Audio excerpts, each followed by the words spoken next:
தயவு செய்து சொல்கிறேன், கட்டுமான வேலை பார்க்குறவங்களும் சரி, இல்லை வண்டியில் பைக்கில் போகிறவங்களும் சரி, தென்னை மரம் ஏறுறவங்களும் சரி, அவங்களுக்கு தான் தென்னை மரம் ஏறுறவங்களுக்கு தான் இந்த மாதிரி அதிகமாக நடக்குது. 2வது இடத்துல இந்த மாதிரி கட்டுமான வேலை பார்க்குறவங்களுக்கு நடக்குது. 3வது இடத்துல இந்த பைக்கில் போகிறவங்களுக்கு இந்த மாதிரி நடக்குது.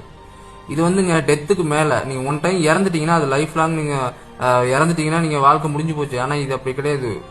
முதுகு தண்டோடத்தில் அடிபட்டுட்டுனா ஒவ்வொரு நாளும் நீங்கள் செத்து செத்து தான் பிழைக்கணும். உங்களை ஒரு ஆளு கூடவே இருந்து பார்த்துக்கணும். வருமானம் இருக்காது. நீங்கள் இந்த மாதிரி முதுகு தண்டோடம் பாதிக்கப்பட்டுச்சுன்னு வச்சுக்கலாம், ஒன்றுக்கு போக முடியாது, தெரியாது, உங்களுக்கு ஒன்று போகிறதே தெரியாது, எந்த நேரத்தில் வரும்னே சொல்ல முடியாது. இப்படி இருந்தால் நீங்கள் எப்படி வேலை பார்ப்பீங்க சொல்லுங்க? இது மாதிரி பிரச்சனை யாருக்கு நடக்குதுன்னா ஏழைங்களுக்கு தான் நடக்குது. ஏன்னா அவங்க தானே கன்ஸ்ட்ரக்ஷனில் வேலை பார்க்குறாங்க, அவங்க தானே தென்னை மரம் ஏறுறாங்க. பணக்காரங்களாம் அந்த வேலை யார் பார்க்குறா சொல்லுங்க? கூலி வேலை பார்க்குறவங்களுக்கு தான் அந்த மாதிரி நடக்குது. நான் கூட கட்டிட வேலை பார்க்கும்போது தான் அந்த மாதிரி எனக்கு நடந்துச்சு.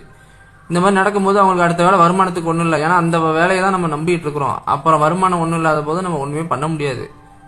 வருமானம் எதுவுமே சொல்லுவாங்க, 4 பேர் சொல்லுவாங்க உனக்கு சரியாயிடும்பா, சரியாயிடும் சொல்லுவாங்க. அவங்க தன்னம்பிக்கைக்கு சொல்றாங்க. ஆனா உண்மையான ரியாலிட்டி வாழ்க்கையில அது சரியா ஆகாது. ஏன்னா இதுக்கு இன்னும் மருந்து கண்டுபிடிக்கல.